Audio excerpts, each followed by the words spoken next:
ஆட்சிக்கு வந்த உடனேயே எல்லா குடும்ப பெண்களுக்கும் 1000 ரூபாய் தருவோம்னு சொன்னாங்க. முதல்ல வந்த உடனே கொடுத்தாங்களா? 2 வருஷமா கொடுக்கவே இல்லை. பாராளுமன்ற எலெக்ஷன் வர வரைக்கும் அவங்க கொடுக்கவே இல்லை. ஆனால் பார்லிமெண்ட்டில் ஜெயிக்கணும் அப்படிங்கிறதுக்காண்டி என்ன பண்ணாங்கன்னா, அப்போ குறிப்பிட்ட தகுதியுடைய பெண்களுக்கு, குடும்ப பெண்களுக்கு மட்டும்தான் கொடுப்பேன்னு சொன்னாங்க. குடும்ப பெண்கள்னா திமுகவுடைய அர்த்தத்தில் என்னங்கிறது தெரியல நமக்கு. ஆனால் ஏன்னா பெண்களை கேவலமாக பேசக்கூடிய ஒரு முன்னாள் அமைச்சர் இருக்காருன்னா இந்த பெரம்பலூர் மாவட்டத்தில் உள்ளவர் தான். ராசா இந்த மாவட்டத்தில் உள்ளதான். பெண்களை கேவலமாக பேசக்கூடியவர் இதே மாவட்டத்தில் இருந்தார். அதனால தான் இங்கே போட்டி போட முடியாமல் நீலகிரிக்கு இங்கேருந்து விரட்டிட்டீங்க அவங்கள.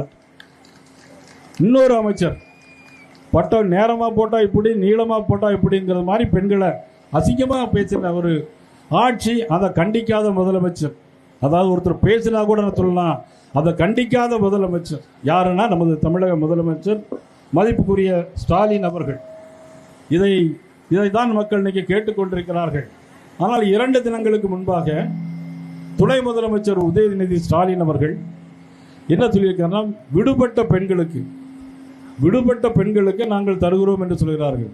முதல்ல அனைத்து பெண்களுக்கும் தருவோம்னு சொன்னார். ஆனால் பாராளுமன்ற தேர்தல் வந்த பிறகு தகுதியுடைய பெண்களுக்கு மட்டும் கொடுப்போம்னு சொன்னார்.